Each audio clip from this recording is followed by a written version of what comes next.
Hi, my name is Coleman Pratt, and this is Proctor number 2. Now for the first case. The first case, Phileas Fogg and his valet, Mr. Passepartout.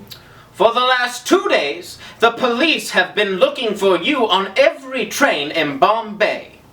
We were slightly, but not fatally, delayed.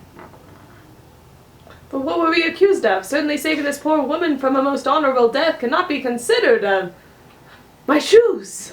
Your valet is charged with violating the sacred temple on Malabar Hill in Bombay, and as his employer, you too must answer for it.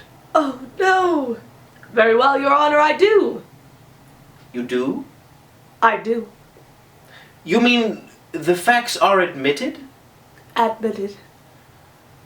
Well, then, for violating a sacred temple on the 20th of October, I condemn the said Passepartout and you, Mr. Fogg, as his employer and the man responsible for him, to imprisonment for 15 days.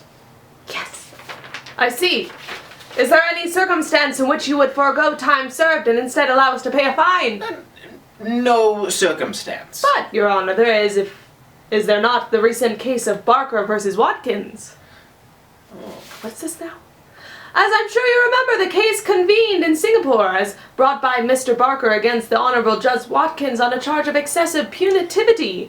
Its outcome set the precedent of allowing a fine to substitute for a sentence of time of 20 days or less. Barker versus Watkins, eh? Can't be. Of course, you remember this only applies under certain criteria, including that the accused is in the employ of a British citizen, which does not reside on the continent of which the alleged crime was to have been committed, which is, in this circumstance, indeed the case. Yes, here it is. Well, it certainly does set a precedent. No.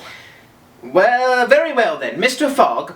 I am not certain I would do this for everyone, but your knowledge of obscure facts of British law has intrigued me. A fine of £500 each seems punishment enough. Thank you, Your Honor. Next case.